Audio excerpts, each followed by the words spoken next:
ఈరోజు ఈనాడు పేపర్ రాసేటువంటి రాతలు కానీ లేదా జ్యోతి పేపర్లో రాసేటువంటి రాతలు కానీ వీటన్నిటిని చూస్తే మరి విచిత్రంగా ఉంది, వింతగా ఉంది. ఒక రకంగా చెప్పాలంటే అసహ్యం వేస్తూ ఉంది. ఇంత పెద్ద ఘనమైనటువంటి కార్యక్రమం ఈ దేశంలోనే ఎక్కడా లేని విధంగా ఈ రాష్ట్రంలో అంబేద్కర్ గారు విగ్రహం పెట్టి గౌరవించుకుంటున్నటువంటి పరిస్థితుల్లో వాళ్ళ రాతలు చూస్తూ ఉంటే ఆశ్చర్యం వేస్తుంది. అంటే వాళ్ళ రాతలు ఏ స్థాయికి వెళ్ళినాయంటే ప్రజలు నమ్మటం కూడా మానేశారు. గతంలో 14-19 మధ్యలో వాళ్ళ పరిపాలన తెలుగుదేశం పార్టీ పరిపాలన చూసిన తర్వాత 19 తర్వాత వైఎస్ఆర్ కాంగ్రెస్ పార్టీ వైఎస్ జగన్మోహన్ రెడ్డి గారి పరిపాలన చూస్తున్నటువంటి పరిస్థితుల్లో ప్రజలకు చాలా స్పష్టంగా అర్థమైపోయింది వాళ్ళు రాసేటువంటి రాతలన్నీ అబద్ధాలని. కాబట్టి మరి 19 ఎన్నికల్లో వైఎస్ఆర్ కాంగ్రెస్ పార్టీ విజయదుందుబి మోగించగలిగింది 151 సీట్లతో. కాబట్టి వాళ్ళు రాసేటువంటి రాతల గురించి పట్టించుకోవాల్సిన అవసరమే లేదు. ప్రజలు వాళ్ళ రాతల్ని ఎప్పుడో మర్చిపోయారు. గతంలో కొంత నమ్మిన మాట వాస్తవమే. రాను రాను వాళ్ళ పరిస్థితులు, వాళ్ళు రాసేటువంటి రాతలు, వాళ్ళ పిచ్చి శాస్త్రాలు, వాళ్ళ పిచ్చి రాతలు చూసిన తర్వాత ప్రజలు మరి చాలా స్పష్టంగా అర్థం చేసుకున్నారు. కాబట్టి దాని గురించి వరి అవ్వాల్సిన అవసరమే లేదు. ఈరోజు జగన్మోహన్ రెడ్డి గారు పరిపాలనలో మరి 19 నుంచి ఇప్పటి వరకు జరుగుతున్నటువంటి పరిపాలన ప్రజలు చవిచూశారు. ముఖ్యంగా బడుగు వర్గాలు, ఎస్సీ ఎస్టీ బీసీ మైనారిటీలు మరి అనేక సంక్షేమ కార్యక్రమాల ద్వారా ఆయన అనేక కార్యక్రమాల ద్వారా ఈ వర్గాలకు మమేకం అవుతూ ఉన్నారు. అదేవిధంగా మరి అగ్రవర్ణాల్లో ఉన్నటువంటి పేదలను కూడా ఆదుకుంటూ ముందుకెళ్తున్నటువంటి పరిస్థితుల్లో వీళ్ళ మాటల గురించి పట్టించుకోవాల్సిన అవసరమే లేదు. ఈరోజు అంబేద్కర్ గారి విగ్రహం చూస్తే మరి 81 అడుగుల పెడస్టల్లు, మరి 120 అడుగుల విగ్రహము మొత్తం కలిపితే 206 అడుగులు విగ్రహాన్ని ఈరోజు విజయవాడ నడిబొడ్డులో ఏదైతే తెలుగుదేశం పార్టీ అధికారంలో ఉన్నప్పుడు ఆ 20 ఎకరాల స్థలాన్ని అన్యాక్రాంతం చేసి మరొకరికి దారాదత్తం చేయాలని జరుగుతున్నటువంటి ప్రయత్నంలో మరి ఈరోజు వైఎస్ఆర్ కాంగ్రెస్ పార్టీ అధికారంలోకి వచ్చిన తర్వాత మరి ఏ ఒక్కరు కూడా ఏ ఒక్క దళితుని కానీ లేదా మేమంతా దళితుల తరపున లేదా దళిత సంఘాలు కానీ విజయవాడలో నడిబొడ్డులో బొమ్మ పెట్టాలి అనే ఆలోచన కూడా మాకు రాకపోయినా కూడా అది జగన్మోహన్ రెడ్డి గారే మరి అత్యంత వేల కోట్ల విలువ చేసేటువంటి స్థలాన్ని ఆయన ఆలోచన చేసి అక్కడ పెడితేనే ఆయనకి నిజమైనటువంటి గౌరవం ఇచ్చినటువంటిది. విజయవాడ నడిబొడ్డులో పెడితేనే ఆయనకు నిజమైనటువంటి నివాళి అర్పించినటువంటిది.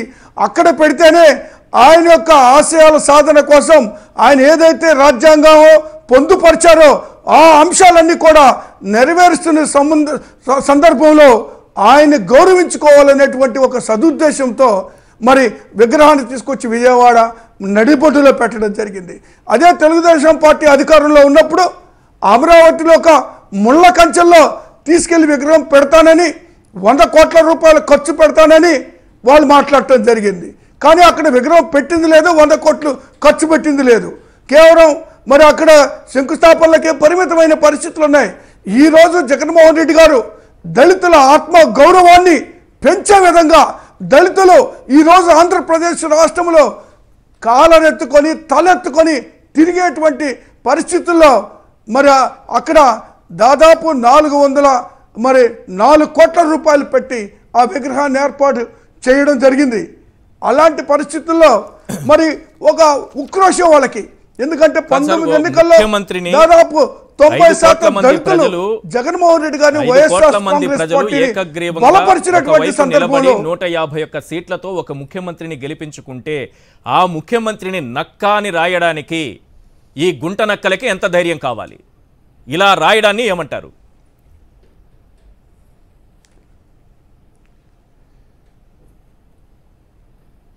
ఈశ్వర్ గారు వాళ్ళకి చెవులుండి కూడా వినలేరు, కళ్ళుండి కూడా చూడలేని దౌర్భాగ్యమైనటువంటి పరిస్థితుల్లో ఈ పేపర్లు ఉన్నాయి.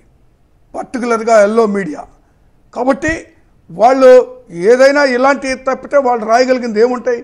ఈరోజు జరుగుతున్న మంచి కార్యక్రమాలు ఎన్నో ఉన్నాయి, అవన్నీ చెప్పి మరి నక్కలు అంటే కాదు గుంట నక్కల్లాగా వాళ్ళు ఈరోజు చేస్తున్నటువంటి పరిస్థితులు ప్రజలు కూడా గమనిస్తున్నారు. వీళ్ళు ఈరోజు రాష్ట్రంలో జరిగేటువంటి అనేకమైనటువంటి సంక్షేమ కార్యక్రమాలు ప్రతి ఒక్క పేదవాళ్ళు ఎస్సీ ఎస్టీ బీసీ మైనారిటీల్లో ఉన్నటువంటి ప్రతి ఒక్క పేదవాళ్ళకు కూడా ఈరోజు సంక్షేమ కార్యక్రమాలు చూసే వాళ్ళ కళ్ళు కనపట్ల.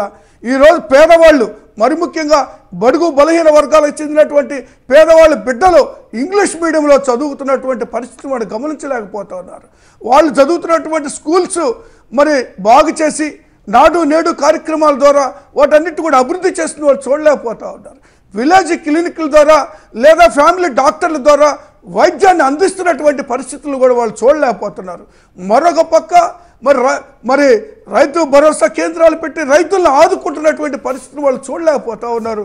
ఇలాంటి పరిస్థితుల్లో వాళ్ళు వాళ్ళు ఇష్టం వచ్చినటువంటి రాతలు రాసినంత మాత్రాన రాష్ట్ర ఎన్నికల ప్రయోజనాల కొరకు లేదా చంద్రబాబు నాయుడు గారికి ఒత్తాసు పలకడానికి ఆయన ముఖ్యమంత్రిని చేసేటువంటి ఉద్దేశంతో వాళ్ళు ఇలాంటి రాతలు రాస్తూ ఉన్నారు.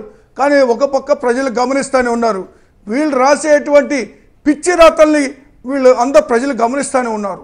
నేను ఇప్పుడే ఒక సోషల్ మీడియాలో చూశాను, అది ఎంతవరకు కరెక్టో నాకైతే తెలీదు. సోషల్ మీడియాలో వచ్చింది, పొన్నూరు మాజీ ఎమ్మెల్యే ధూళిపాల నరేంద్ర గారు మాట్లాడుతూ అంబేద్కర్ విగ్రహంలో అవినీతి జరిగింది, మేము అధికారం 90 రోజుల తర్వాత మేము అధికారంలోకి వచ్చాక అంబేద్కర్ గారి విగ్రహాన్ని విజయవాడ నడిబొడ్డులో తీసేసి వెళ్ళే అమరావతిలో పెడతామని మాట్లాడినట్టుగా సోషల్ మీడియాలో వస్తూ ఉంది.